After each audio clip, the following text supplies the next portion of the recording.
Good evening, everyone. I'm going to read a poem that I wrote about being a teacher and about being invisible in people's eyes, people that are not teachers, okay? How to be and how not to be. A teacher who everybody barely sees. Real life doesn't matter. You're invisible in their eyes and in the classroom. Who to be and who not to be. A teacher who has a story to tell, but nobody's listening, nobody's seeing. This teacher, that teacher, and all of them, they have a heart and a soul. They try not to lose control. They feel their identity being left out. They have a voice, but it's not live now. Who are you? Are you really a teacher? Do you know what you're doing? It doesn't look that hard. I could do it differently. I could do it better. Dedication, effort, patience, creativity, hope. If those mean nothing to you, then forget about them. They have all of that and more. They're always doing too much. Teachers and heroes in the shadows they stand. They're adding to the world by doing the best they can. Thank you. Welcome to the 10th English Culture and Diversity ECDDay. My name is Ian Biachi. I'm an okay. I'm an undergraduate student of the English Language and Literature course here at Universidade Federal de Uberlândia, and I'm honored to be your host this evening. Before we start, on the behalf of the organization, I would like to thank every person that helped this event be possible. I also would like to thank Professors Mariana and Professor Larissa. Professor Larissa. ECDDay is an annual free conference organized by the English Language and Literature course faculty and students from UFU. This year, this event adopts online format and in person too. The 10th edition also marks a collaboration among on-campus and the distance uh, learning English, language, and literature course, and the graduate program in linguistic studies, PPGL. We also thank you all the support received from Pet Letras, Celine, Prointi, Proex, and Ileo. ECDDay aims at sharing knowledge produced in different social, educational, and research areas. In 2024, the event revolves around language and identity in a world of multiple crises and hopes to be a space to provoke critical thinking and creative debate among participants. As we start our evening program, we invite you to watch a video recorded by some of the people who, together with Professor Tavares, played a significant role in organizing many editions of ECDDay.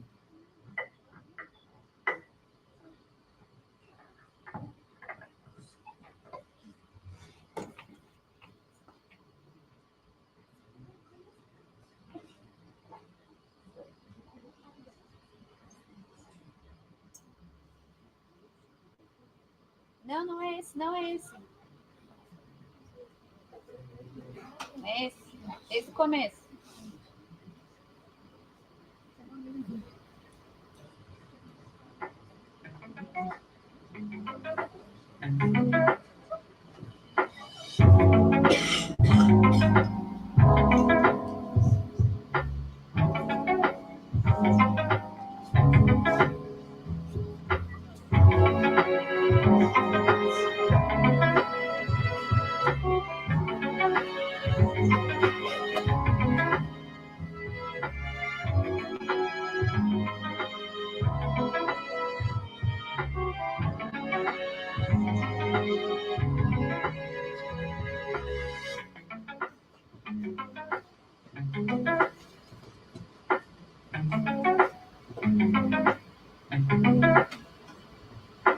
Hi everyone, this is Johnny speaking.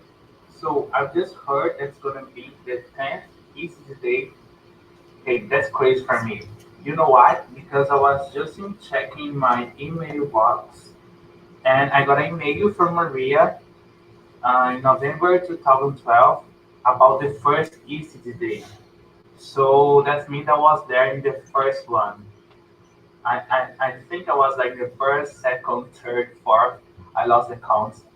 But I remembered that the first ECDDay, the topic was Thanksgiving. Hello, everyone. My name is Marco, and it's such a pleasure to talk about ECD Day.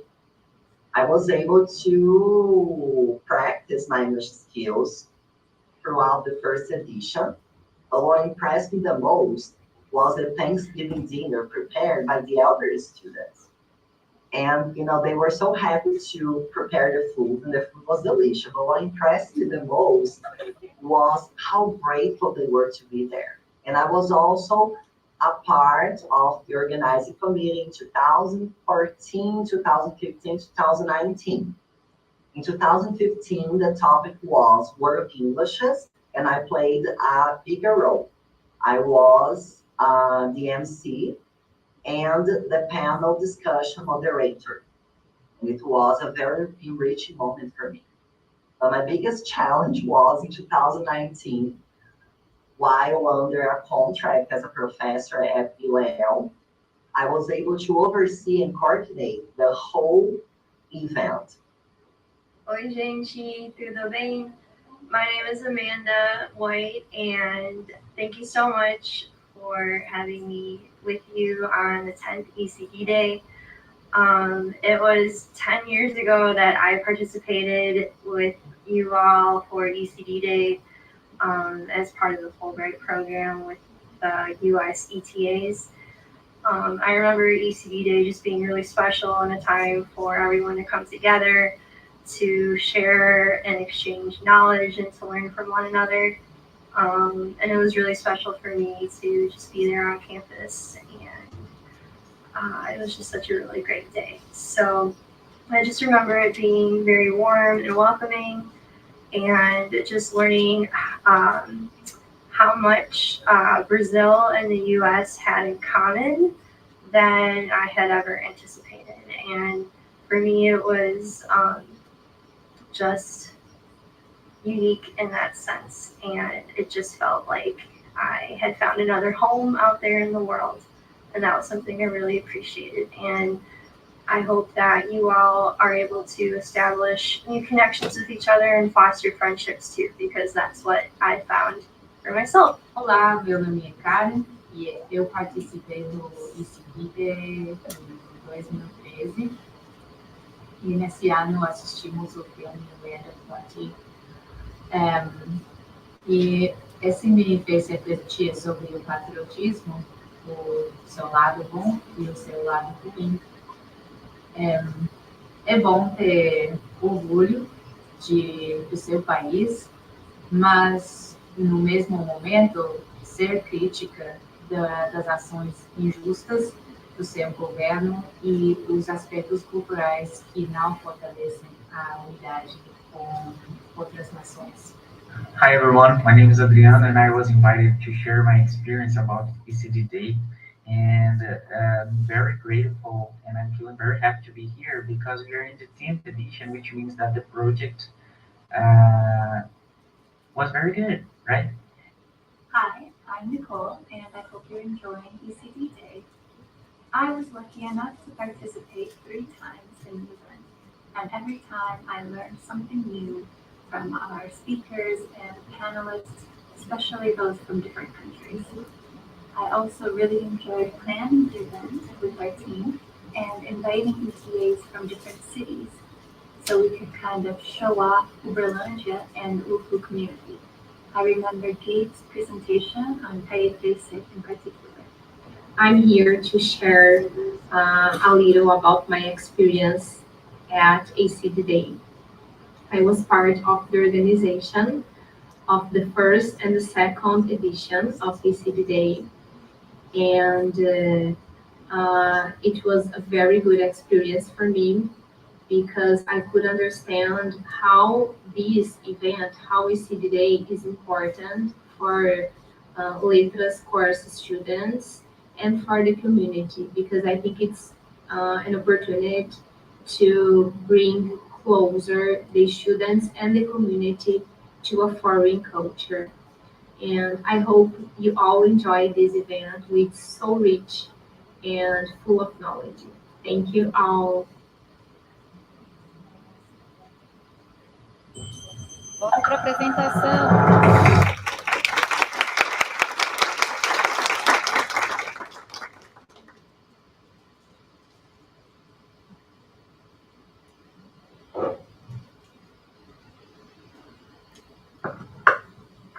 As stated previously, ECDDay is an event dedicated to the exchange of ideas. So we welcome each one of you to actively participate in the debate because your engagement is very crucial and very important and enriching for this dialogue.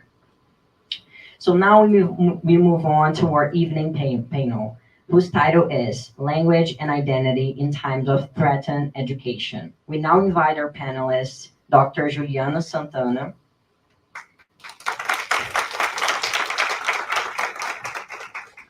Ernesto Bertoldo, Carla Tavares, and our moderator, Adriano Henriques.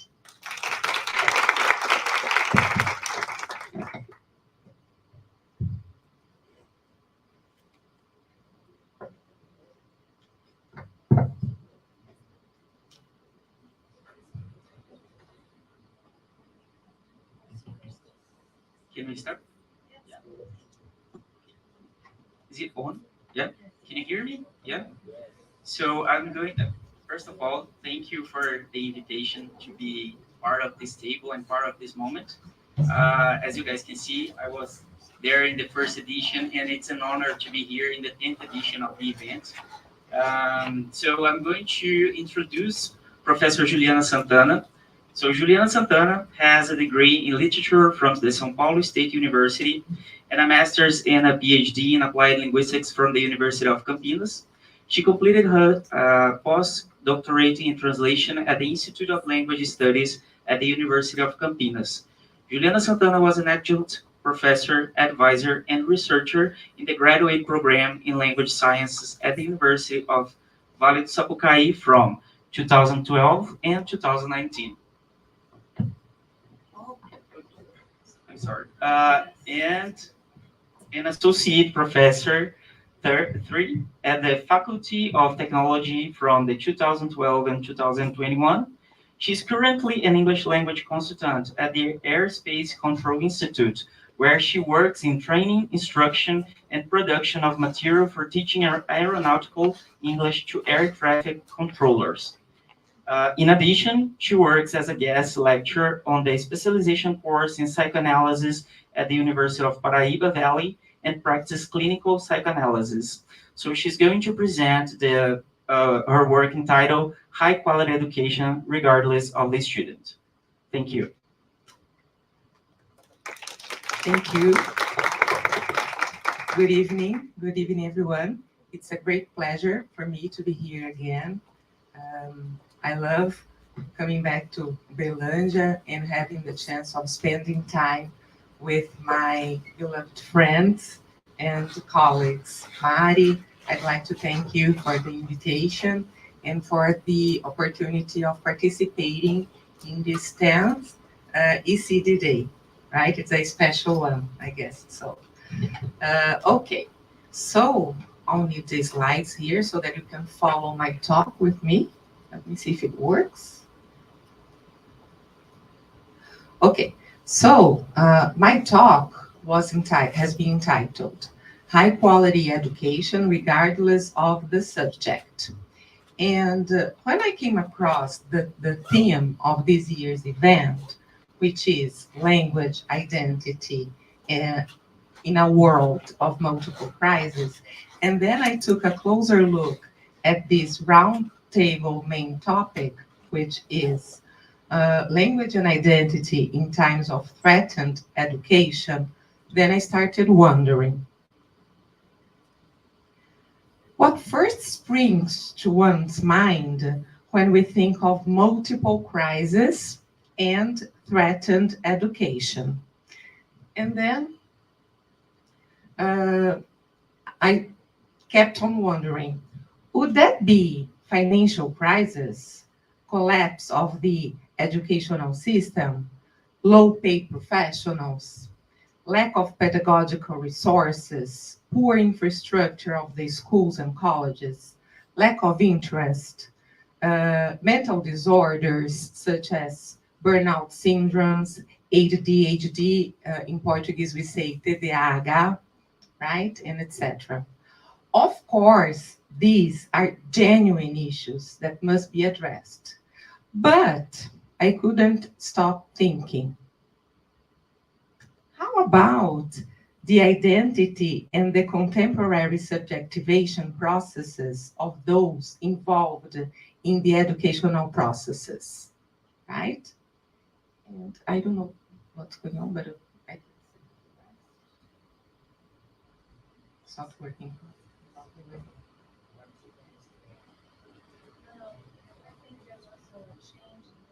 Yes.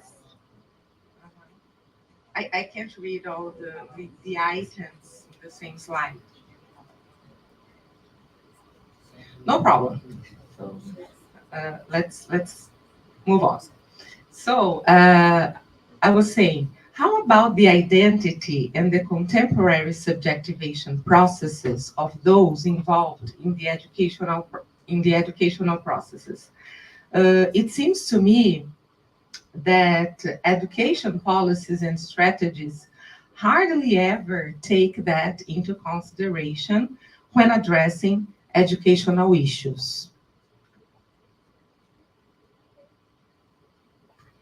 And then, Payer and Celada, in fact, this is a quotation that was written in Portuguese, and this is my translation, okay? So, Payer and Celada emphasize the importance of mobilizing a theoretical methodological devices that prioritizes the students, their subjectivity, and identification processes, in addition to the idea that educational practices would be merely the result of the application of techniques developed in light of didactics, right? But what I've realized, and that's why I called this talk high quality education, regardless of the student, right? I mean, regardless of the subject, including also the teacher, the students themselves, right?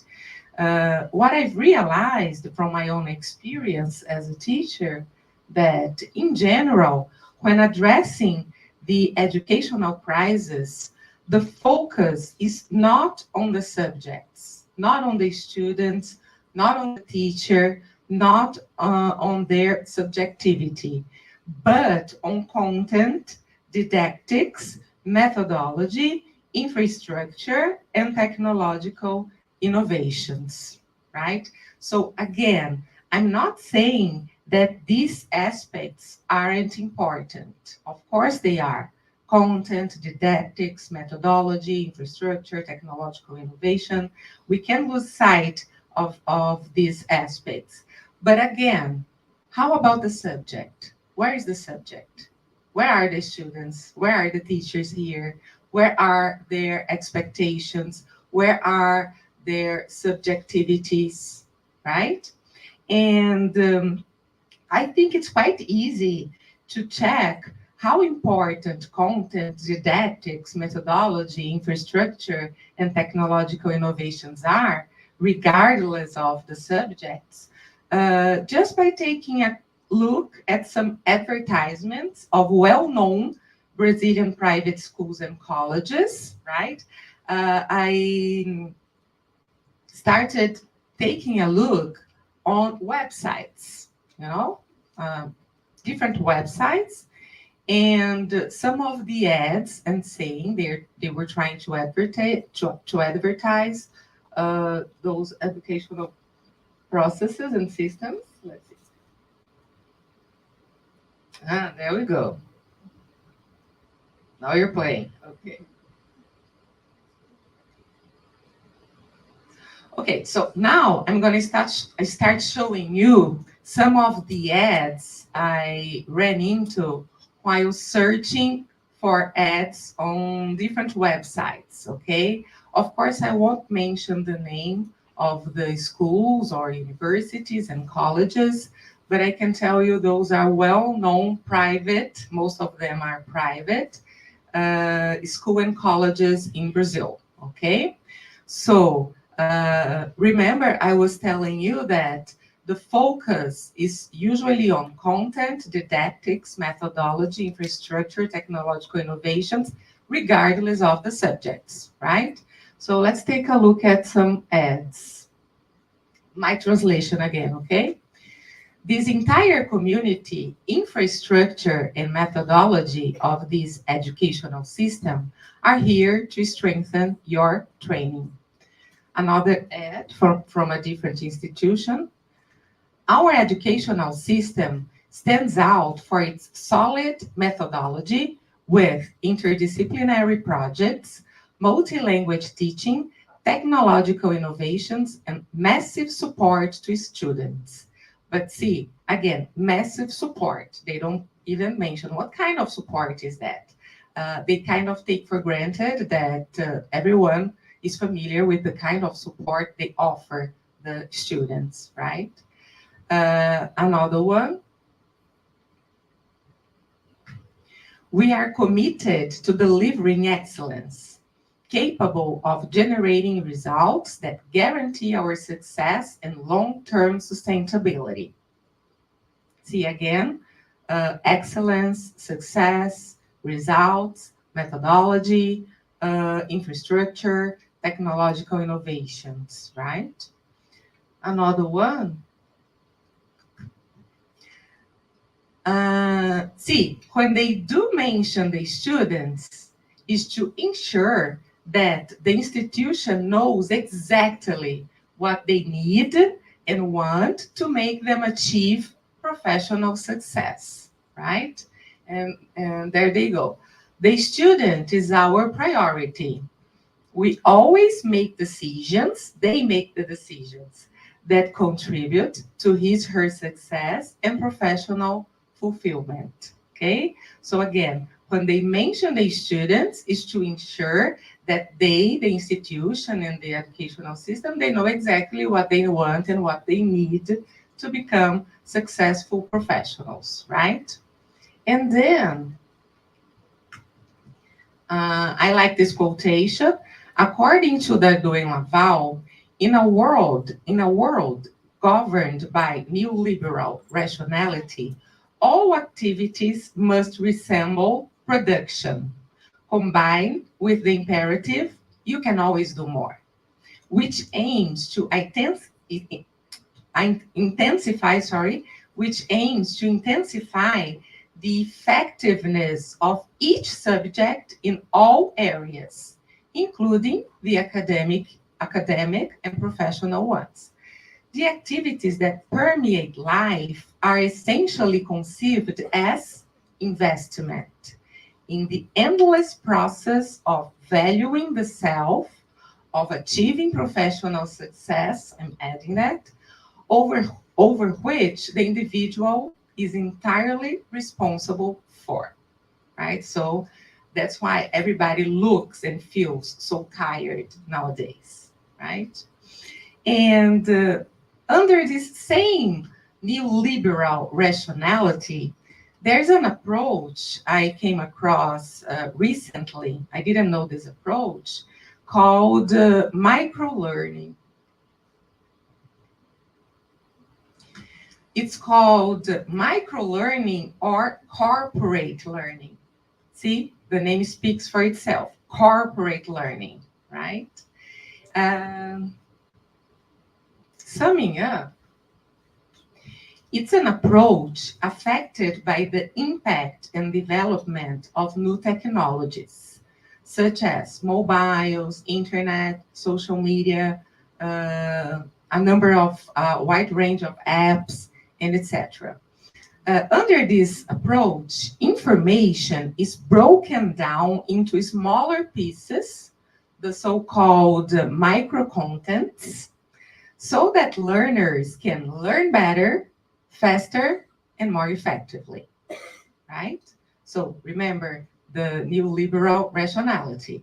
Time is money, so we have to produce as much as possible, right? So they advocate for what they call downtime learning. Have you ever heard this expression?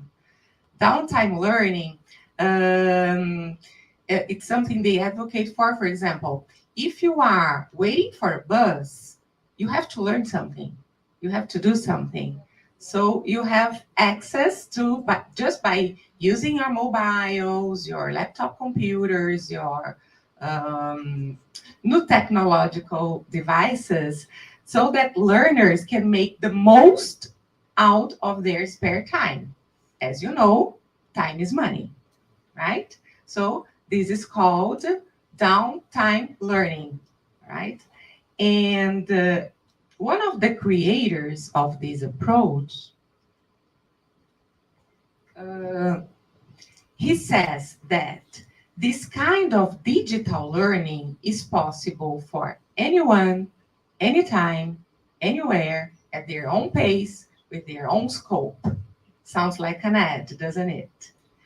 And again, I was kind of touched here because, see, I realized after reading this proposal, again, digital learning is possible for anyone, anytime, anywhere, at their own pace, with their own scope. And then I realized that according to this approach, under this approach, engagement and enlacement with others are no longer necessary. It's a waste. It's a waste of time, right? As you can do everything by yourself by using your mobile, right? So engagement with others no longer necessary if you want to learn fast, better, and more effectively, right? And also, according to one of the creators, he says, we wanted to change the format of content and the way it is delivered to fit into the user's daily digital experiences. See, to fit into. How about creating things? How about discussing things? How about the relationship with others? How about subjectivity? How about language identification, right? How about places of, as Professor Lin was saying this morning, locals of enunciation, right? So there's no place, there's no room for that here under this approach. And again, once again, the focus is on the information, micro-contents, techniques, and kinds of technologies that will enable the production and circulation of attractive micro-contents. They must be attractive, right? And according to the creators of this approach, the students' lack of interest, because they say, oh, students are not interested in learning anymore. And they have the answer. According to the creators of this corporate learning approach, the students' lack of interest is closely related to the attractiveness of the platform in which the micro-contents are being delivered. So from their perspective, from their point of view, the more attractive the platform is, the more interested students become. As simple as that, right? And then I realized that this new way of teaching is dependent on the new technologies, right? Because they are also called e-learning. They are dependent on new technologies.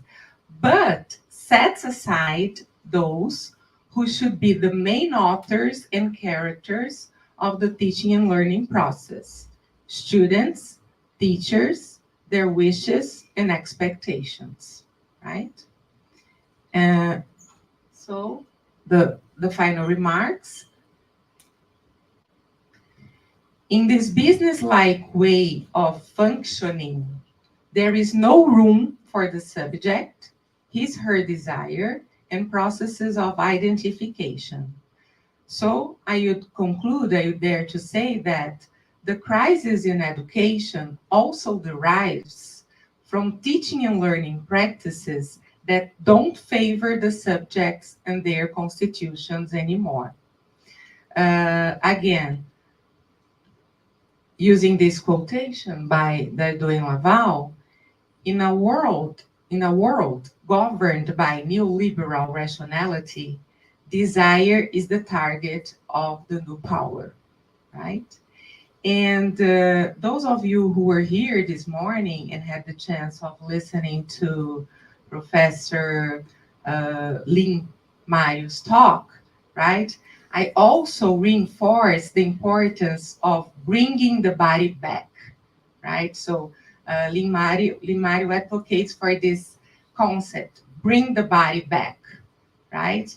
Because knowledge is produced by bodies that relate to one another within different local contexts through the use of languages, right? Our own language and foreign languages.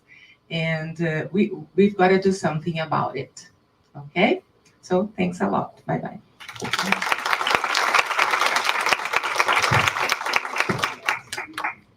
Thank you, Professor Juliana. We're gonna let the debate to the end of the presentations. So we're gonna move on to Professor Ernesto presentations. So Ernesto graduated in modern languages from the Federal University of Uberlândia. He has a master's in applied linguistics from the University of Campinas and a PhD in applied linguistics from the same university. He's currently a full professor of English at the Federal University of Uberlândia. He worked in the graduate program in linguistic studies at ILEL for 21 years. Ernesto has experience in applied linguistics with an emphasis on second and foreign language teaching and learning, working mainly on the following topics: discourse analysis, identity, discourse, English language teaching, and teacher training. He's going to present his work entitled The Teaching of Foreign Languages in Brazilian Public Schools, Evaluating Research and Language Policies. Thank you, Professor. Thank you. All right, so I'd like to thank the ECDDay organizing committee for this invitation to be part of this roundtable today. It is actually a pleasure to share this moment with my colleagues, Juliana, Carla, Adriano, and with you all, right? As we have here, the teaching of foreign languages in Brazilian public schools, evaluating research and language policies. Well, if you ask me why I have, chosen such a topic, I would say, well, I want to say the obvious, right? And I hope by the end we get to this point again. So, but actually, I start this reflection by saying that the global identity crisis has significant implications for the teaching of English as a foreign language. As the world becomes increasingly interconnected and diverse, individuals grapple with questions of identity, belonging, and cultural identity. The teaching of English as a lingua franca and a key tool for communication across cultures is deeply intertwined with these issues, of course. Just for us to have a look, we will find these. This is just the outline but I think we can just skip it and here, right? For example, when we talk about this idea of the importance of English to what relates to these uh, ideas of identity, culture, and language, we will find cultural identity and language learning, globalization and cultural hybridity, language and power dynamics, identity negotiation and language, multilingualism and plurilingualism, and so on. So this could be, the topic of our evening today, and we wouldn't even know get to an end. But anyway, overall, it seems to be common sense today that the teaching of English as a foreign language is not merely about language proficiency, but also about fostering critical awareness, empathy, and respect for diverse identities and experiences. I think Limari's talk this morning is, just a proof of that.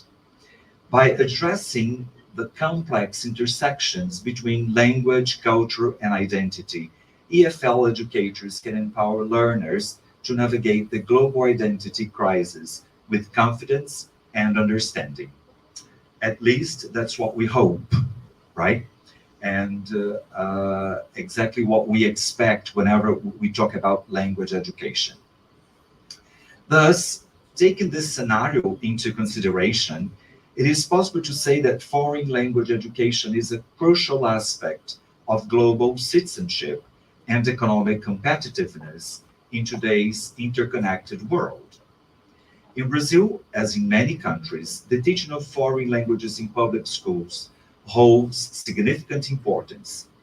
However, the effectiveness of foreign language education in Brazilian public schools has been a topic of debate, raising questions about research findings and existing language policies. It is my intention here to evaluate, to some extent, research findings and language policies concerning the teaching of foreign languages in Brazilian public schools, especially English. In addition, I truly think that as a consequence, we will certainly be able to discuss what the role of our professional associations is like, especially today, when it comes to give answers to the so-called challenges we have been facing in the teaching of modern languages.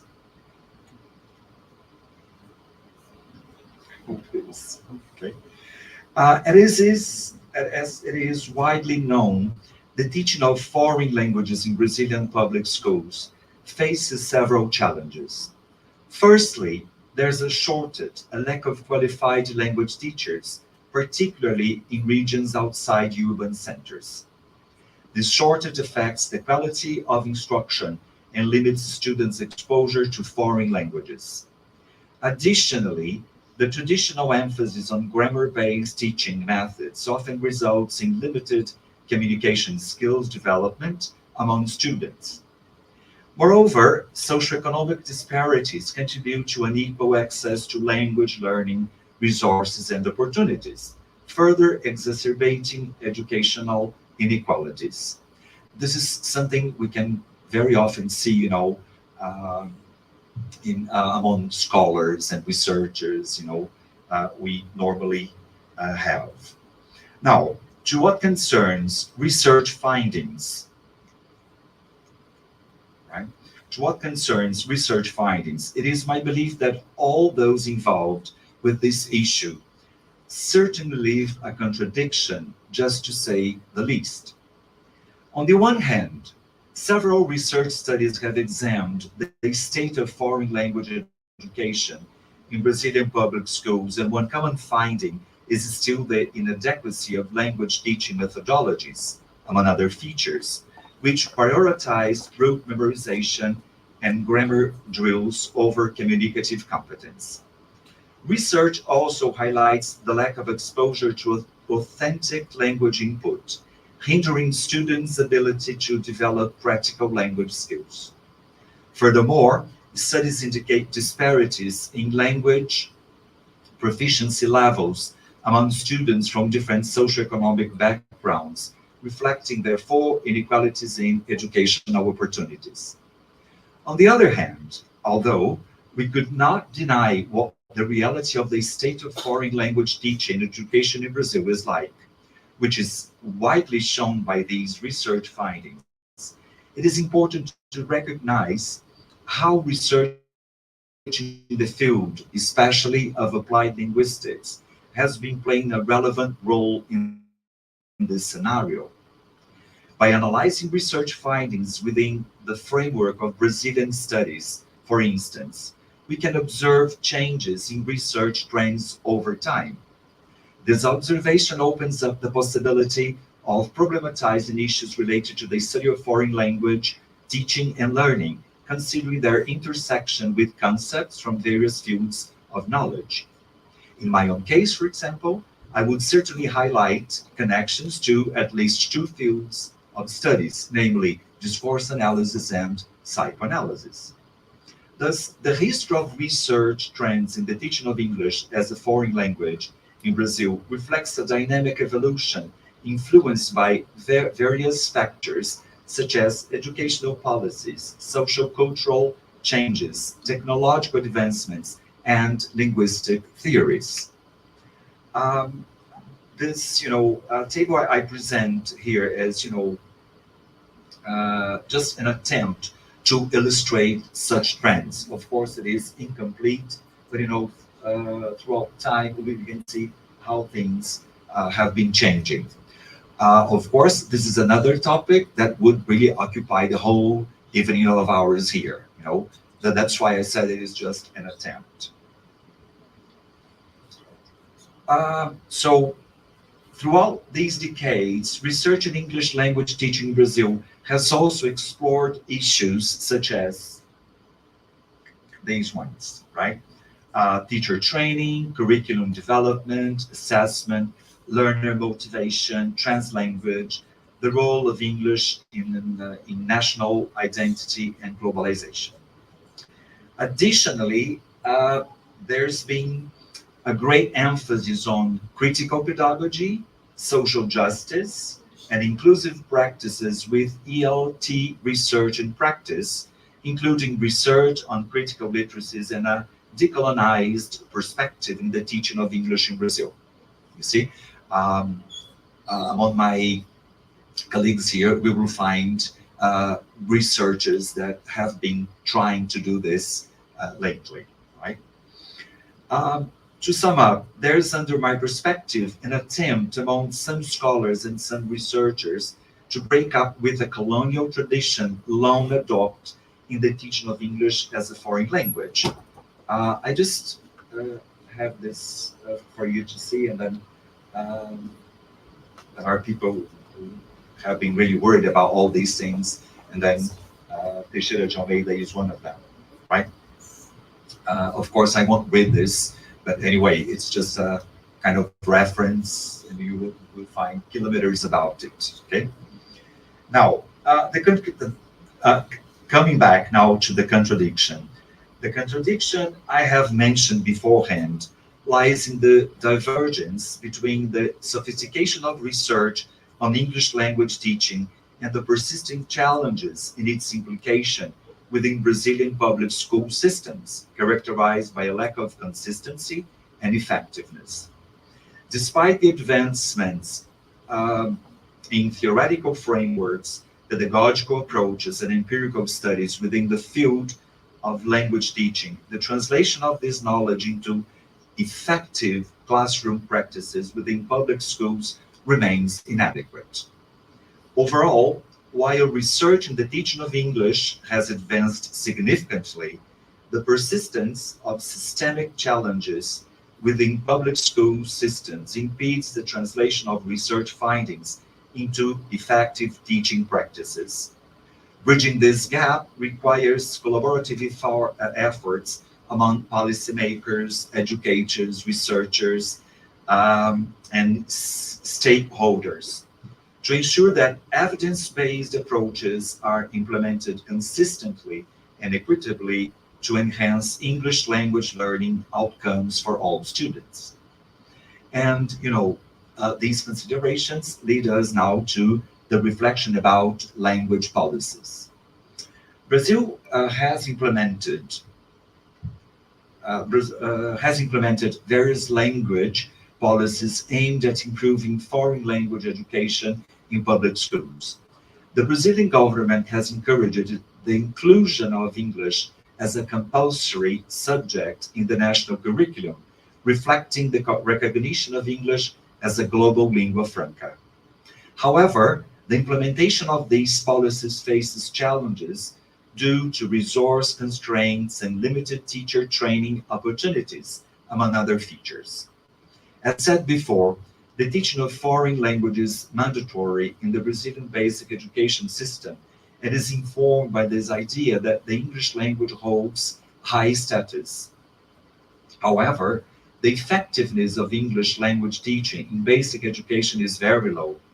Therefore, by taking a look at how these policies have faced this matter, it is possible to identify they are probably incomplete. And this fact impacts the quality of teacher education, the availability of pedagogical resources, the number of students in the classroom, and both students and teachers' motivation and attitude towards English. Now, let us consider some of these policies. I will mention only these three ones here, for I consider they are the ones that have founded the other policies around the country. You see, perhaps they can be considered the main ones through time.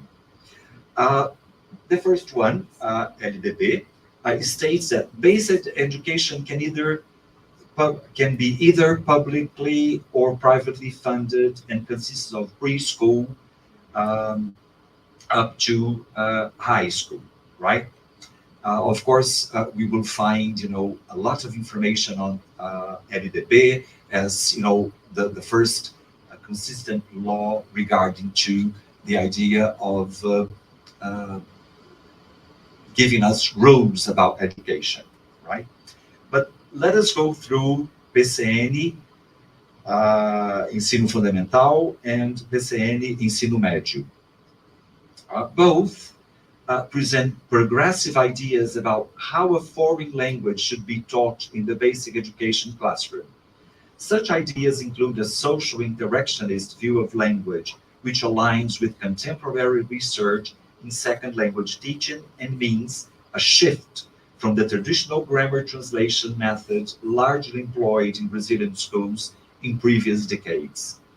The parameters also recommend interdisciplinary work, the implementation of cross-curricular themes, formative assessment in addition to summative, a value of students' prior knowledge and position as critical subjects, and thus an approach to teaching as negotiation that aims to educate students for the full exercise of citizenship, which includes the notions of respect for difference and diversity that can be promoted by the teaching and learning of foreign languages. LDB, right? BCN and now BNCC, which is the one that we are most used at the moment, right?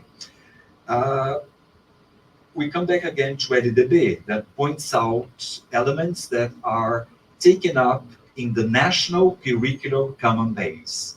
BNCC as the ideal of a common basic education to all Brazilians, without distinction of social, economic, cultural, and or regardless of geographical location, ethnic, racial,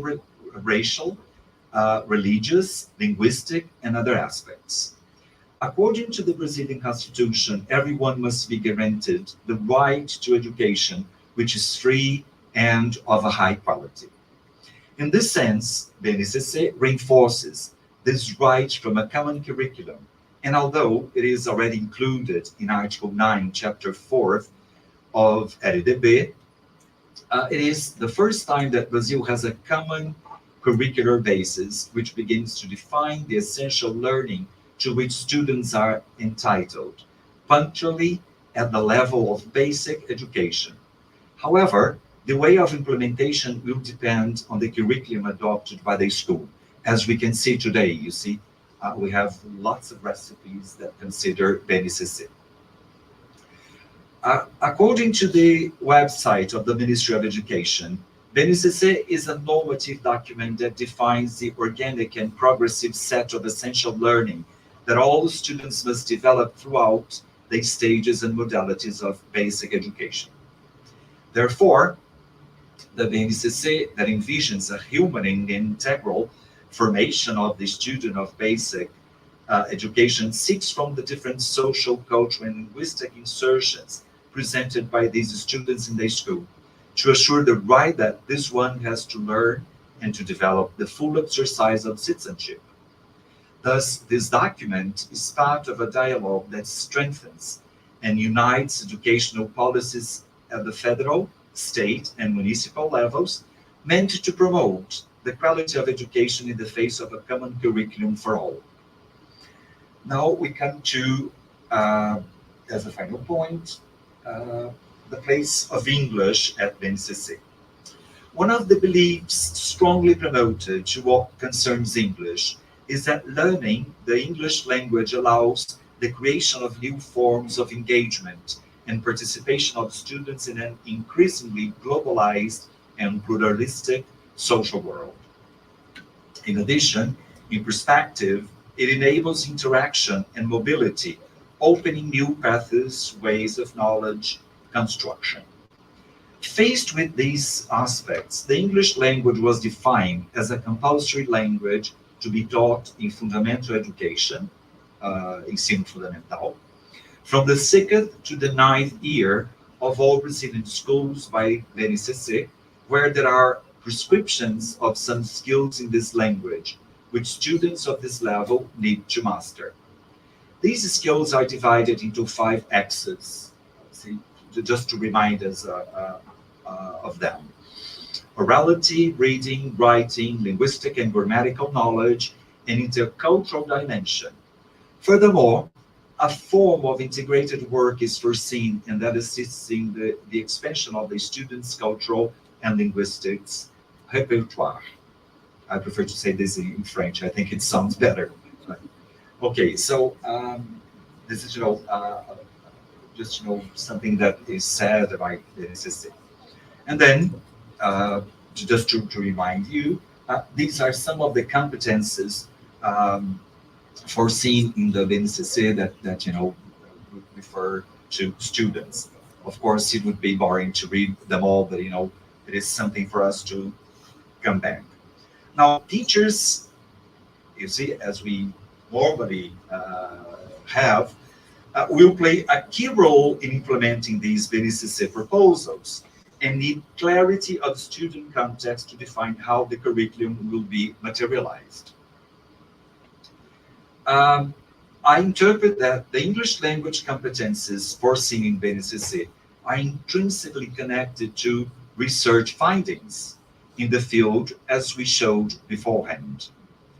They indicate that the articulation between the different uses of the language is essential for the development of abilities and integral formation of the students. Therefore, it is necessary that the teachers work in articulated way so that these competences are presented and are part of the daily life of the student. Again, teachers' responsibility, right? Now, I believe I come to my point. What can be said about these policies in the context of the Brazilian public schools? Discursively speaking, there is a predominance of the register of the imaginary in the structure of the discourses that constitute these policies. In the Lacanian framework, subjectivity is understood in the interplay between 3 registers: the real, the imaginary, and the symbolic. In general terms, the register of the real is where desires, passions, jouissance, and drives are located, along with everything that is unspeakable. I confess that writing these things in English sounds really strange for those who read Lacan.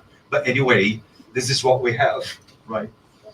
The register of the imaginary is the seat for the ego, which comprises both conscious and unconscious processes, such as memory, defenses, and judgment. The register of the symbolic is the place of language, the capacity of representation.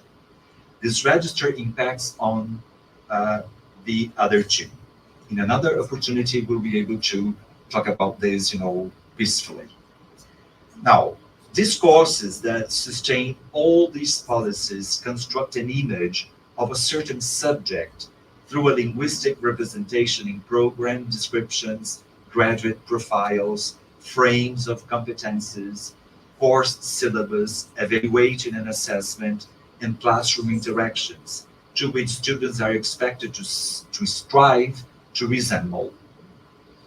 But the process is far from being linear and straightforward. We can say that the same process by which we create identifications is the same one that brings about disidentifications.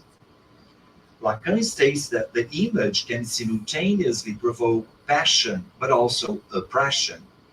This is because the image that we are presented or that we construct for others of a good teacher or an exemplary curriculum, for example, is precarious, imaginary, and cannot really sustain our value, sense of dignity, and self-worth. It ends up being oppressive. As humans, we simply cannot continuously keep up a resemblance to an ideal image. This is a source of particular pain and suffering for the hysteric and the perfectionist, many of which feels at home in the teaching profession. The complexity of curricular work resides in the consequences it provokes at different registers of the psyche. It operates in the symbolic, erupting in the imaginary, while associating and struggling with and against the desires, libidinality, and traumas of the real. As imaginary work, the image is constructed for those in the pedagogical situations are ideal, unstable, phantasmatic, and precarious, and as such, they cannot always sustain a subject's notion of self, let alone produce identifications with it in predictable ways. Predictable ways.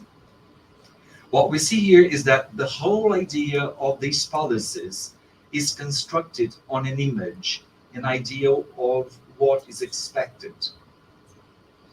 Thus, by briefly analyzing the discourse that sustains these policies, what one observes is a never-ending repetition of ideals depicting what a perfect and true educational policy should resemble.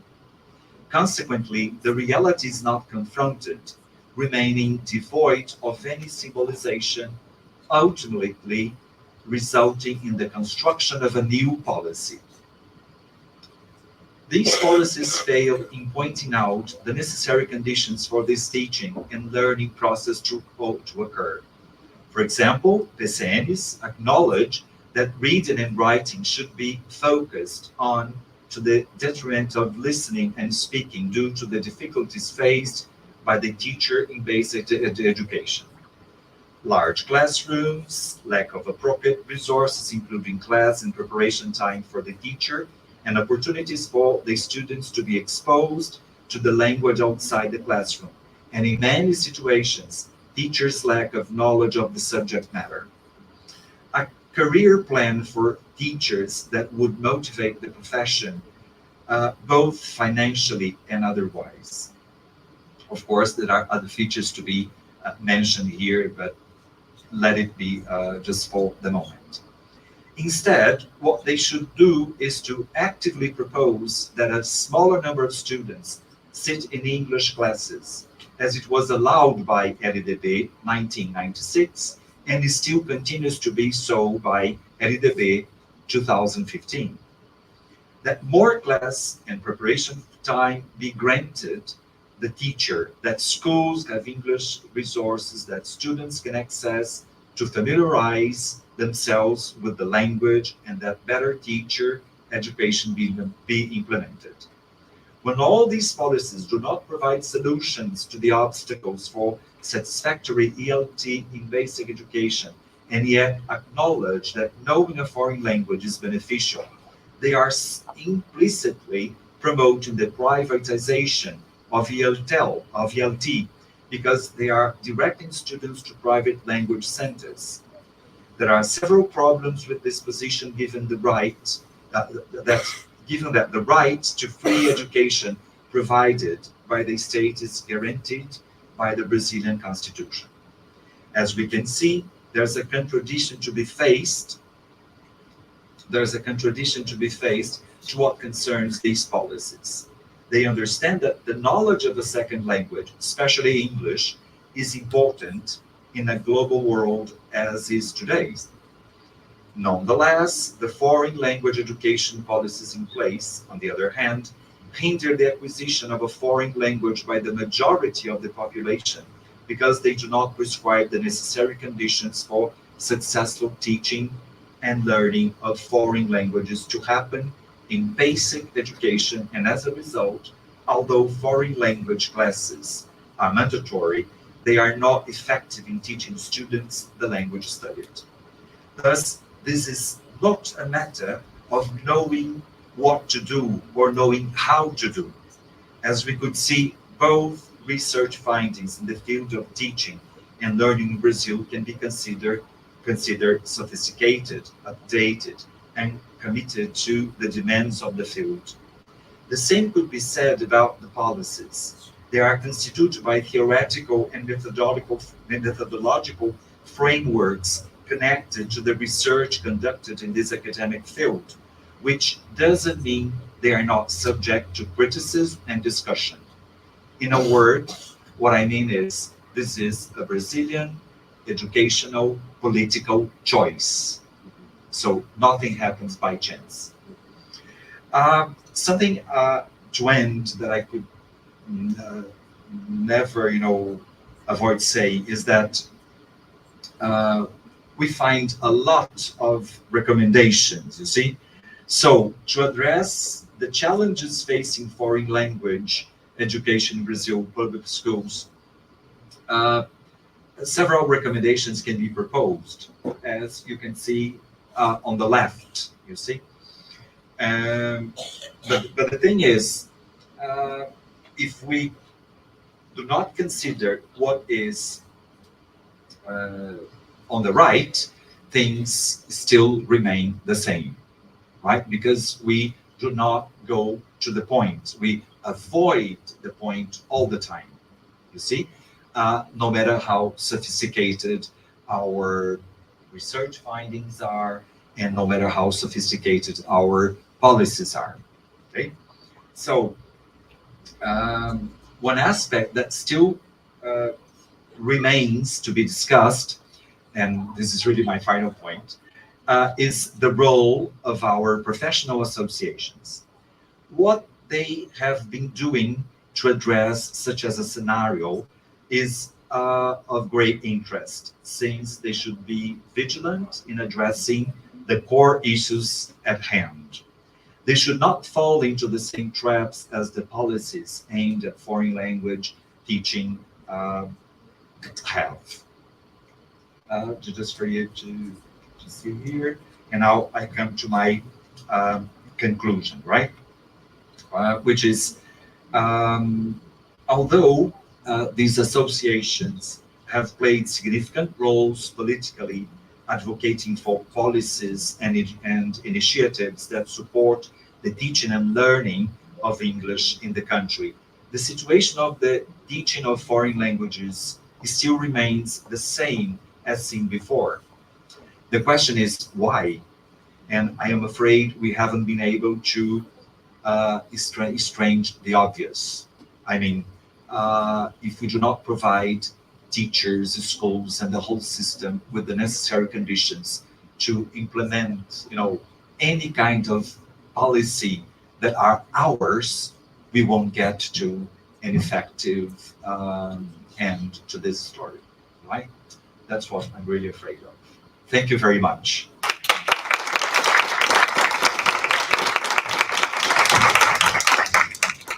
Thank you, Professor Ernesto. We're gonna move on to Professor Carla's presentation. So Professor Carla has a teaching degree and a master's from the University of Uberlândia. She holds a dual doctorate from the University of Campinas and the University of Franche-Comté. She's a professor at the Federal University of Uberlândia, where she works by combining teaching, research, and outreach on the teaching learning of foreign languages and teacher education. Carla Tavares has a special interest in identity, language and subjectivity, and subject-language relationships. She's going to deliver the presentation, Teacher Education and Subjective Dismissal. What can the word do in this scenario? Thank you, Professor. So good evening, everybody. Although Ernesto, Juliana, and I haven't talked about what we would say today, present today, it's amazing how our presentations connect to each other. So first of all, I'm deeply honored and grateful for the opportunity to join you today as we delve into the complexities of this chosen topic for this panel in the 10th ECDDay, an event that you might have concluded that I really cherish. And I also ask you to excuse me for reading my presentation, but it's the only way I found to limit my considerations to the time assigned to each of us. So a few weeks ago, our colleague, Professor Valdenor, shared some findings with us from a big study conducted by INEP in 2023. This study reviewed one of the highest dropout rates ever recorded for undergraduate programs in teaching in our country. And here I refer to our licenciaturas.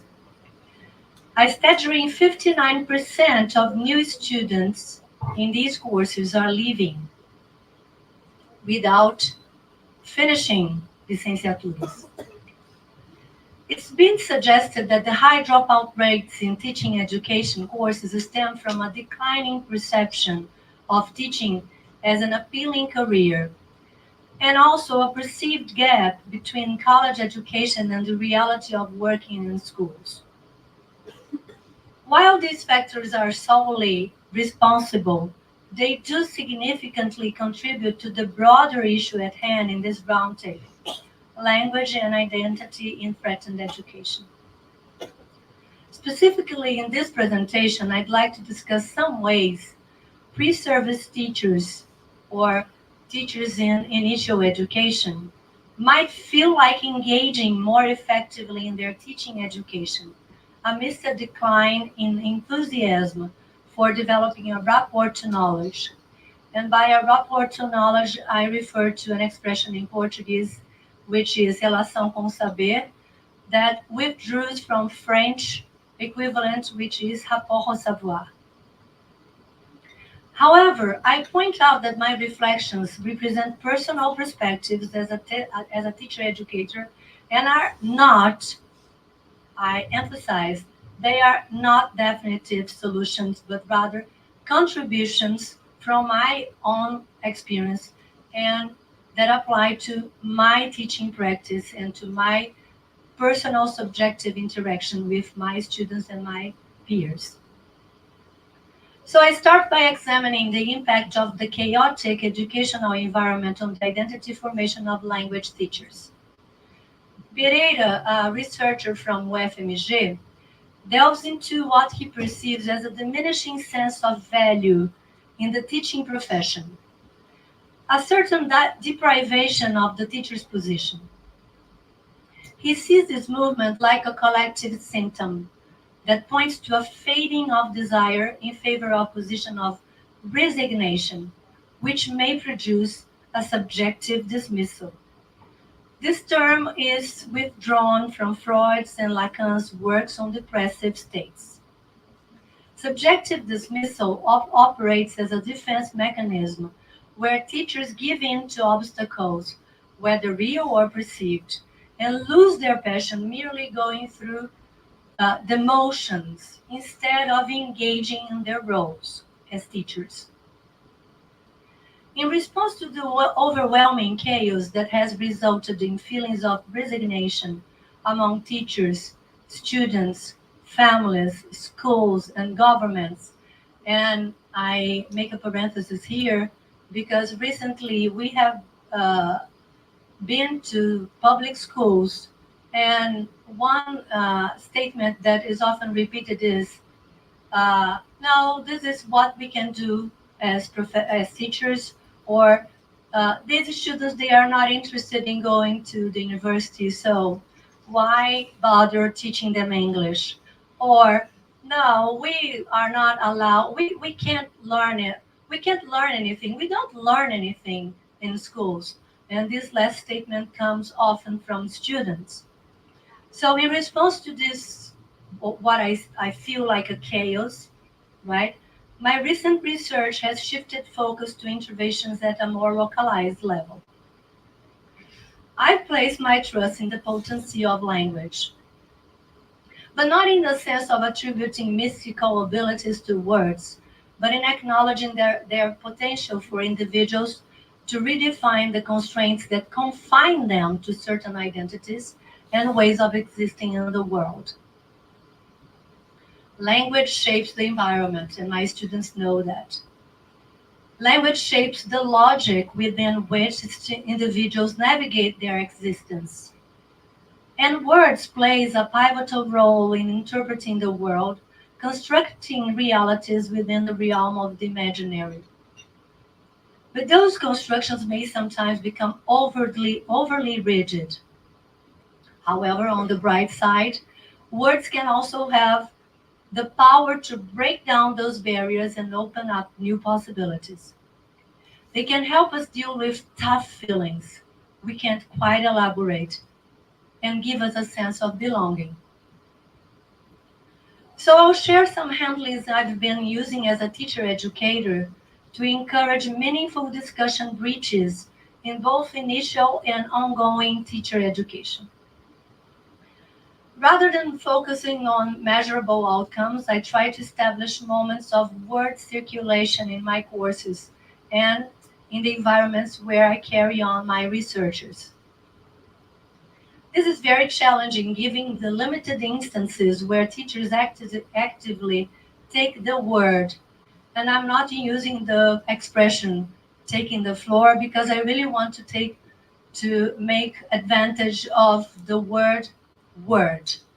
So in Portuguese, this expression refers to tomar a palavra, an expression that refers to Lacan's work, but which was also reread by Serrano Infante. So taking the word isn't just about speaking, but it's about expressing one's relationship with the discourse and the desire that causes the subject. Building upon Pereira's work, the same researcher from UFMG that I mentioned before, I refer to these instances as word spaces, where the word circulates. These spaces, whether formally integrated into the curriculum or informally created, might encourage teachers in initial or continuing education to discuss some deadlocks in their practice, question some certainties, in order to provoke a reevaluation of entrenched beliefs, or they can be moments when I simply lend my ears and my eyes to listen and pay attention to their anxieties, discouragements, and questions. The word spaces have the potential to open breaches in the identification networks of teachers, often constituted by very strong beliefs. These beliefs have been internalized either due to identification process resulted from teachers' subjectivity and or are socially legitimized due to school experience, training, or even common sense. While these beliefs are valid, they can contribute to a sense of martyrdom among teachers, hindering their investment in teaching practices. Subjectively dismissed, the subject finds little desiring resource to invest in their practice. Making the word circulate, providing a listening ear, questioning it when necessary, and addressing this word back to the subject may set the signifiers in motion, engendering other frameworks for them, and consequently ushering in other links between the subject and knowledge, thus subtly altering the teacher's identity construction. A privileged instance for word spaces are conversation circles. The conception of conversation circle, as I formulate in my research, is grounded in a psychoanalytic perspective. It is considered a device for groups in which transference needs to be active among the participants and those positioned as mediators. In this reflection, I'm applying Freud's conception of transference, who initially described it as an intersubjective phenomenon not limited to the analytic setting. In the conversation circles promoted in my research, transference dynamics were at play between teachers in initial education, the teacher in service, who also participated in the conversation circles, and myself as mediator. At this position, the role attributed to me, and often assumed by me in the conversation circles, was that of a semblance of knowledge, which in Portuguese would be semblante de saber. This role, often assumed by me in the conversation circle, was a response to a demand from the teachers in initial education and in service. After all, I was the university professor, the educator who perhaps, in their imaginary, held the key to the challenges faced by the teachers in service and in initial education. However, as the name itself suggests, assuming the semblance of knowledge implies that the one occupying this position does not come with the knowledge resulting from years of training, research, readings, or practice, but rather with a void of knowledge that positions them as a listener. And in Portuguese, this word listener allows us a drift of meaning in its spelling when we separate possible morphemes and words. Listener in Portuguese would be escutador. I prefer this, escutador. And when you separate that, you can have escuta dash a dash do. And it is the void of knowledge in the mediator that moves transference, that allows us to listen to the pain. The conversation circles encourage articulation of words, privileging at many moments a collective reassociation, which in turn receives a welcoming listening from the mediator.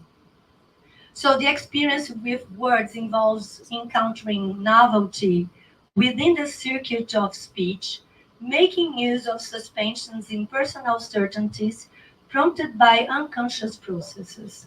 And this I bring from Pereira.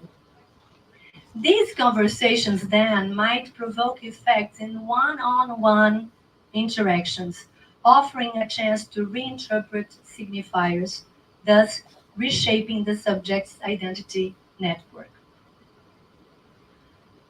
I will illustrate my considerations with some examples. These examples are not narrated in literal transcription. They derive from my notes while I was, conducting these subjects or courses. So do not take them as literal transcriptions of the sayings. During a course called ProInter 2, I implemented conversation circles among our students of Letras and the teacher in service who led the classes they had observed. So after observing a lesson in a regular school, when one of our students expressed discouragement during the conversation circle after having observed the lesson from the teacher, she said, "Wow, the students in the classroom are constantly leaving the teachers and the teacher's class. And she's there explaining, trying to teach something." And then I replied, "Well, what was it like when you were a student?" And I carried on. "How did you feel seeing that happen?" So instead of aligning myself with the astonishment of the teacher in training, I attempted to put them in the shoes of a practicing teacher in that context to shift them away from an accusatory stance. Furthermore, my response may have prompted them to consider the numerous occasions when, as a student, they had acted similarly to the students they were criticizing. Maintaining an inquiring but at the same time a welcoming posture may encourage the participants of the space of words to speak up and maybe aspire not to the mediator's knowledge, but rather one that can be built upon through the suspension of their certainties in the breaches within the consistent web of self-knowledge. Other effects from the conversation circles have stood up in Pointer 2. Despite being shy at first, the trainee teachers gradually turned their concerns into questions addressed to the teacher in service. For example, two of our students, trainees, posed the following question in the first conversation circle, very carefully, very politely, afraid of what they were about to ask.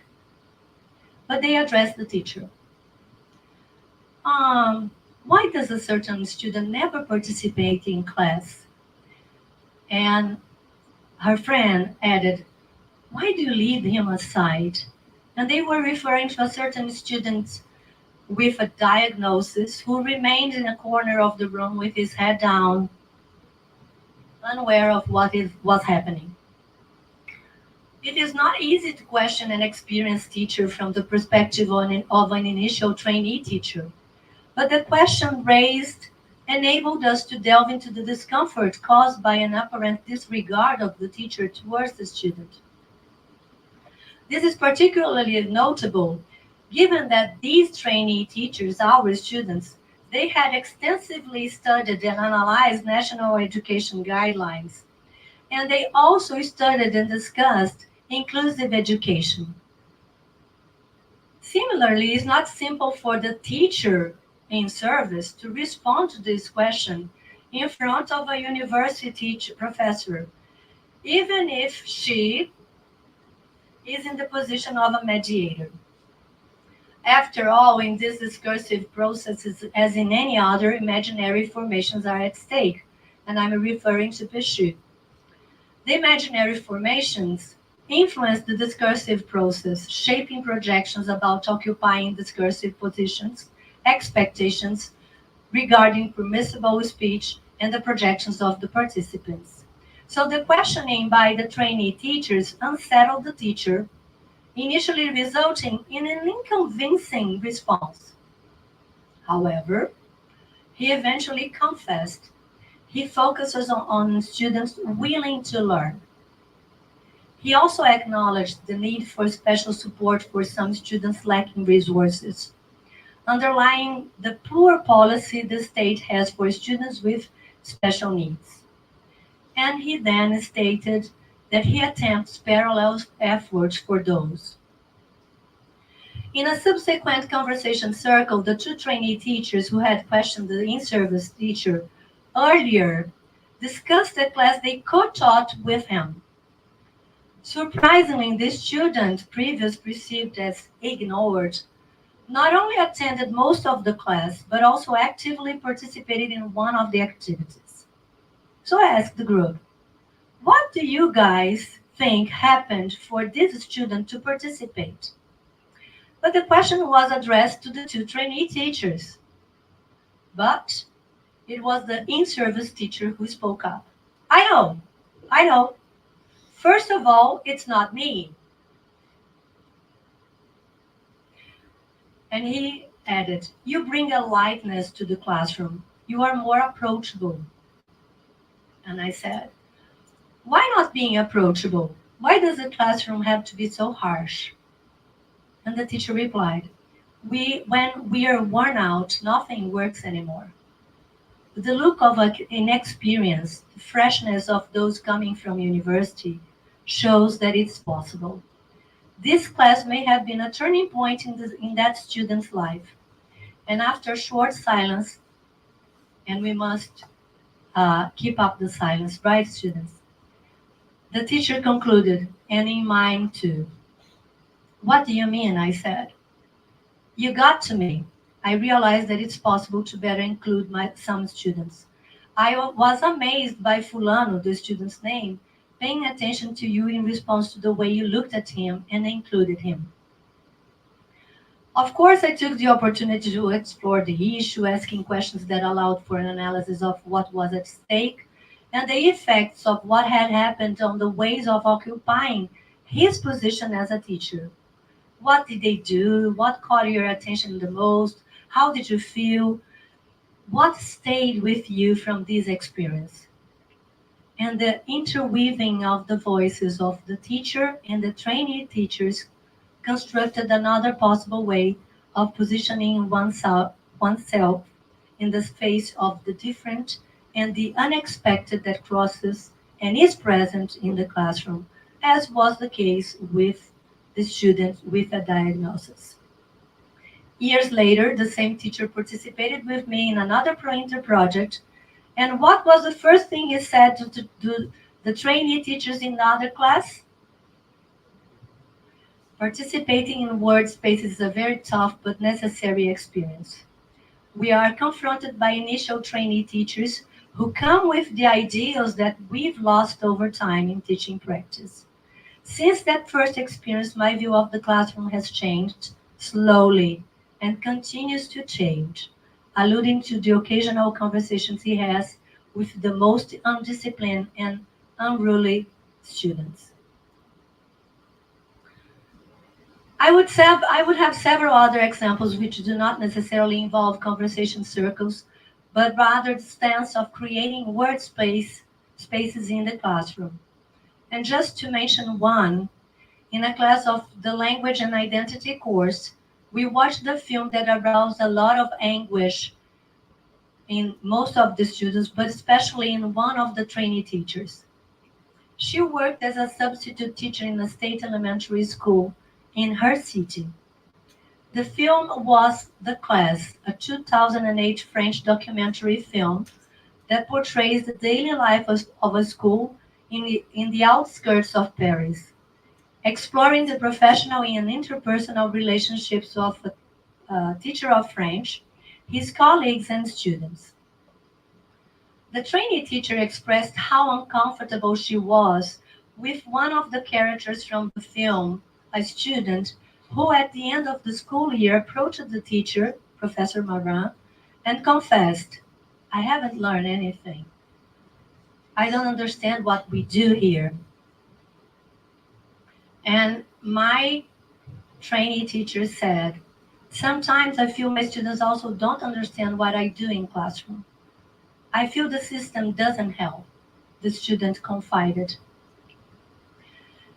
Although the group of classmates reacted to mitigate the weight of that outburst-like synthesis, as often happens in the identifications established among group members, it was crucial that at that point, I, as a mediator, sustained the point of anguish, which was done through questions related to the film.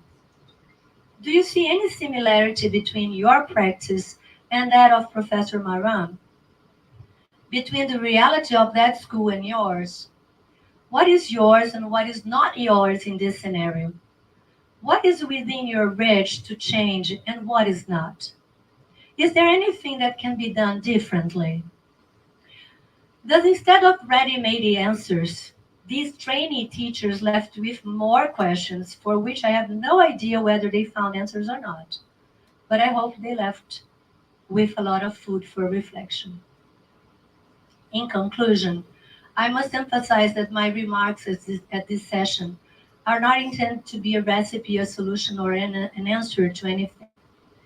I'm not giving you, my colleagues, a recipe of how to conduct your teaching practice.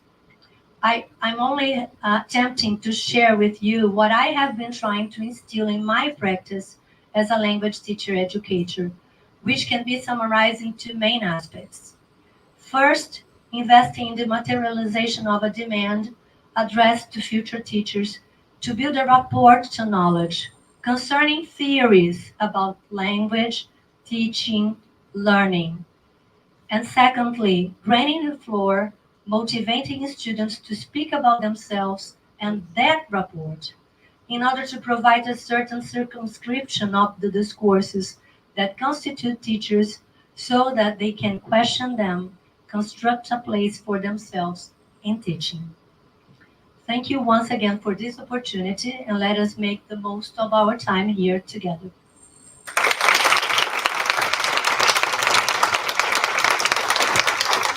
I would like to thank Professor Carla, Professor Juliana, and also Professor Ernesto. And I think that the presentations, they leave a lot of questions, right? And I'm going to just make a comment because I'm going to talk about your presentations and trying to make a connection uh, in these presentations. But my point of view comes from the teacher who is in public school, right? I know I occupy position of privilege because I'm teaching a federal school, but I'm facing a lot of issues and issues that you bring to the table. And when Ernesto bring the recommendations of what we have to do in the classroom, I was like, oh, it's a lot of responsibility because we have a lot of responsibility. It's a lot of things to do in the classroom. Can I handle that in my English class? Right? Is it possible to do all of those things that the documents bring to the table? And I think it's a lot of responsibility, and also it's very oppressive for English teachers because when Professor Juliana brings the discussion about putting the subject in an educational scenario, I think that I know that the documents from the government they bring the subject, but when we read the recommendations, uh, it's different from what we see in the classroom because we have the subject in the classroom, we have the individuals there, and we are facing their lack of English sometimes, or sometimes we are facing that they have a lot of English as well, and we try to follow the recommendations, of course. We try to bring all the knowledge that we have been taught at the university, but sometimes it's very hard because we have them there, and sometimes they are confined in identities that don't allow them to uh, see themselves speaking that language, for example. Or sometimes we face individuals that are going to question, do I need an English teacher to speak English nowadays? So it's a very, I think that the school is very complex. The English class is very complex. And to make students understand that they're there not only to learn the language itself, it's also complex. And to make the institutions, especially in my case, institutions that are very technical, to understand that we are there not uh, to teach a tool but we're teaching much more than that. We are approaching cultural aspects, we're approaching social aspects, and we're trying to use that language to emancipate people. And this is something that I always do in my first class. The very first time that I see a student, I say, this is the place that you can, I know this is a language, a very oppressive language. I know it's mandatory in the curriculum, but you can subvert the use of this language and emancipate yourself. You can put yourself in a different social position because of this knowledge. And yeah, I know school is complex. It's a complex place, and sometimes we are motivated, but sometimes we are not that motivated. But it's very good to listen to you and to get inspired. And to, for example, when Professor Carla brings the statements, and you can get inspired because you can see that like things can change. Like yeah,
in the past, but now we can't anymore. So I truly believe this is one of the ways we should have in order to resist, this imperialism, this linguistic imperialism. You know, so I think this person is just correct. Yes, the secret is okay. Let us invest in this language education. And I also believe no matter the foreign language we're teaching, we are not only teaching foreign languages for the sake of professional success, right? We are teaching foreign language for the sake of diversity and identity changes as well. Yes, I think it would be paradise if we could offer our students, allow our students to choose what language they would like to learn, and expose them to a diverse scenario of different cultures. And but again, I think we have this obstacle that is the lack of policy, of linguistic policies. Uh, and mentioning, going back to what you were saying about your experience at Cefet, right? Uh, that reminds me of Juliana's remark on corporate learning. How can you motivate a student to open up their minds and uh, their experience another language, or their uh, establish a relation with another language, with another culture, if increasingly knowledge has been separated or cut into pieces, or into how do you call it, micro content, micro contents. So, right? Again, I think it's the word, that the circulation of word and the questioning and interrogating things is the only possibility, because when you have all this, like all the advertisements that Julian analyzed, it's a very strong imaginary.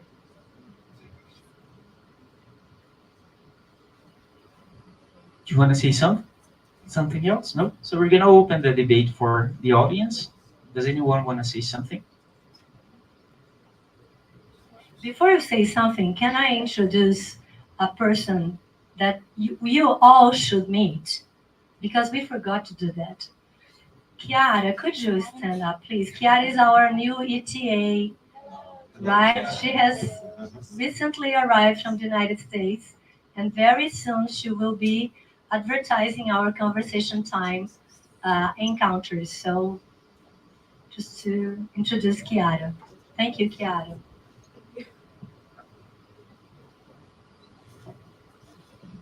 Any comments?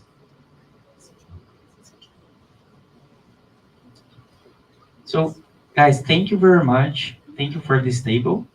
Um, I think that he's going to close it, to wrap it up, right? Okay.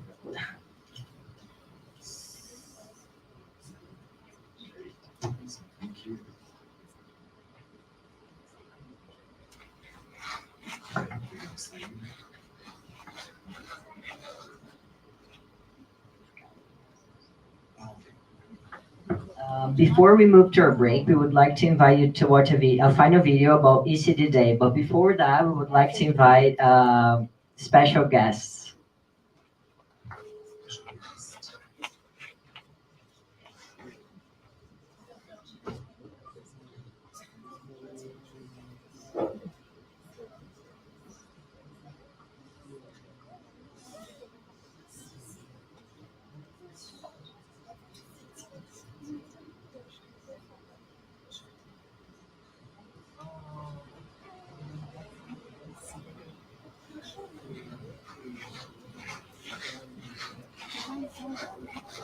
Mariana, chega lá em cima. Lá em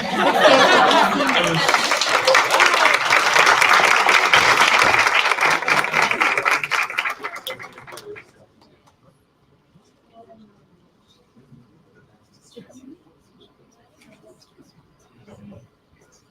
Sem a visão e a ajuda da professora doutora Carla Tavares, eu não teria tido uma experiência tão linda como eu tive em Uberlândia e estou eternamente agradecida pela linda experiência que ela me brindou e estou também agradecida, grata por ter esta oportunidade de falar de novo o tanto que me ajudou e que me ensinou através dessa experiência. Um abraço. I'd like to thank you, Carla, for so many years of partnership, especially in events, which I believe started at the first ECDDay. I remember that she was the person who most encouraged me to give the opening speech, all in English, at the first ECDDay. I was so nervous, and it was very rewarding to realize that since then, she has been encouraging me to believe in my potential. Thank you so much, Carla. I'm so happy and grateful that it has continued on with Carla. I'm so grateful for her and her work with all of the teachers and students there at UFU, and I miss you all so much. I'd like to congratulate you all, and especially Professora Carla, on the 10th edition. Professora Carla has helped me since day one in Uberlândia, and the project that really stands out to me is our Inglês para a Terceira Idade, where I tap with my good friends Stella and Johnny, and we have the sweetest students. Então, muito obrigada, Carla, por tudo. Eu fico muito feliz que ainda temos esse contato de se encontrar a cada 2 anos, mais ou menos, e eu te desejo todo o sucesso no mundo. Saudades e beijo. Tchau. I'm really thankful for meeting Carla. Carla, for me, was the best teacher so far. I remember if we weren't Carla, probably I would quit my career, the language career. I would quit my degree in the first year. But when I met Carla, and also the project that we made for that teaching English to 6+, that's like changed my mind. So thank you, Carla, for being this wonderful woman, wonderful person, and I really like you so much. And I'm happy that we are keeping doing like ECDDay. And for those that are students from Carla, just keep doing this project, and also all the projects that she's engaging in, because It's really nice. And also, because of her, I had so much opportunity. I studied abroad. Also, my teacher identity has changed because of the discussion and everything. And Once I told Carla that she was my academic mother, and this is how it feels because actually I can say that I'm the person who I am today because of those opportunities that I had in the past. So Carla, thank you very much. Among so many others, I have Carla to thank for the teacher I am today. Thank you, Carla, for being such a passionate and persistent person and letting me be a part of ECDDay, especially in the 2019 edition. I hope I made you proud. Bye-bye.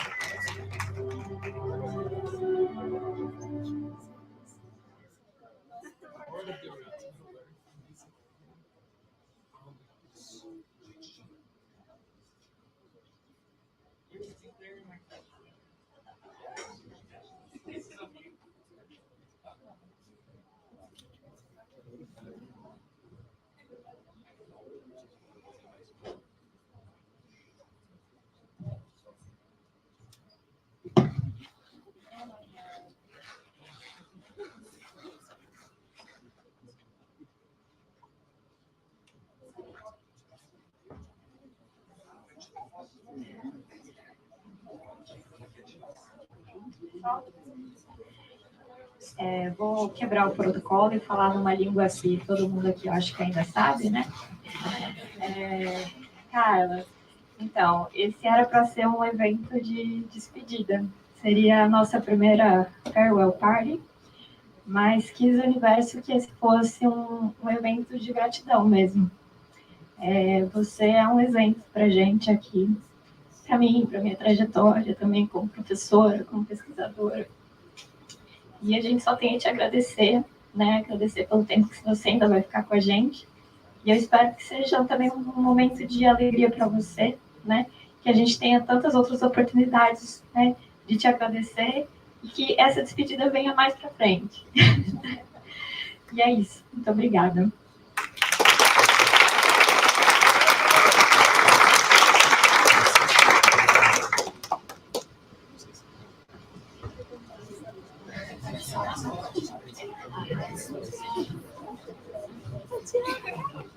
Bom, já que está sendo em português, vamos em português, né?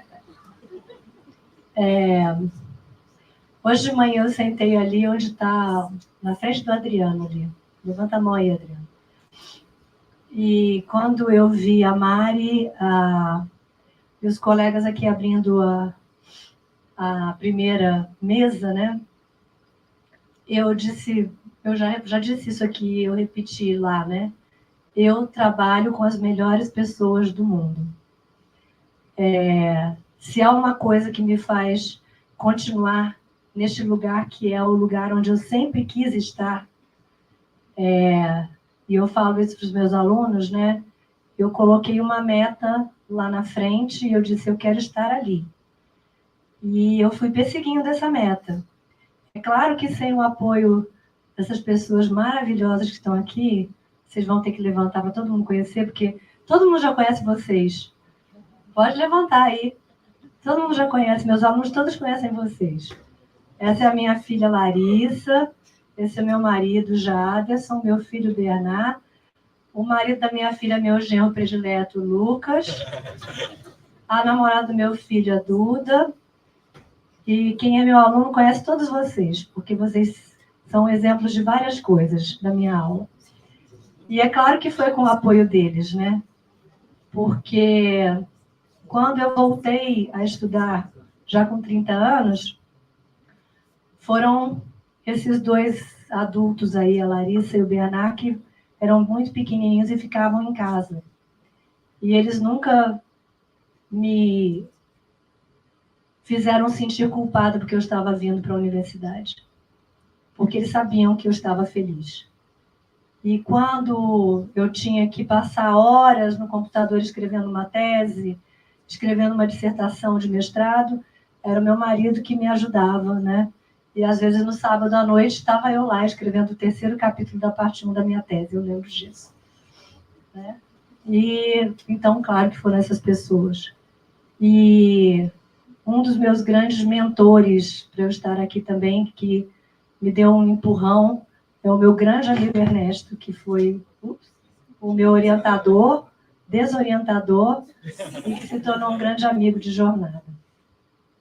Então, assim, realmente não imaginei que tudo isso fosse acontecer hoje, mas eu agradeço demais. E quero dizer que, além desses colegas, né, a razão por eu estar aqui e eu continuar a fazer o que eu faço são vocês que estão aí sentadinhos. Eu amo estar na sala de aula.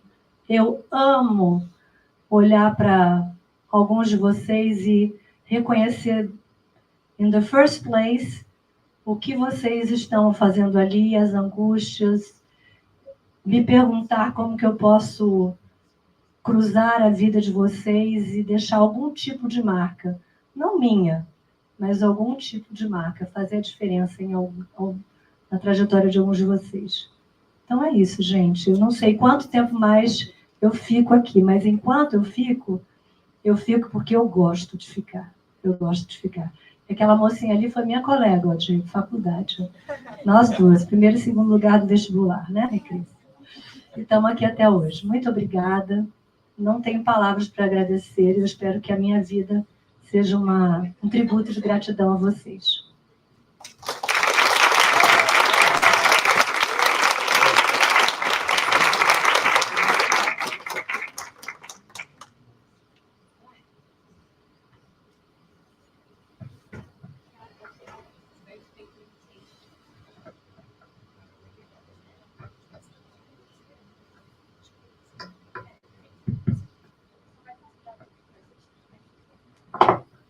Oi, gente. Hi, guys. My name is Kiara, and I am the new ETA. Very excited to be here. And I just want to invite you guys to come to conversation time with me. If you don't follow the Instagram, ETAs at UFO, please do. And I'm going to be posting flyers about events and conversation times, and I would love to see you guys there. Okay? Então, prazer conhecer todos vocês. Eu estou muito, muito feliz em estar aqui e quero muito conhecer cada um de vocês. Ok? Okay.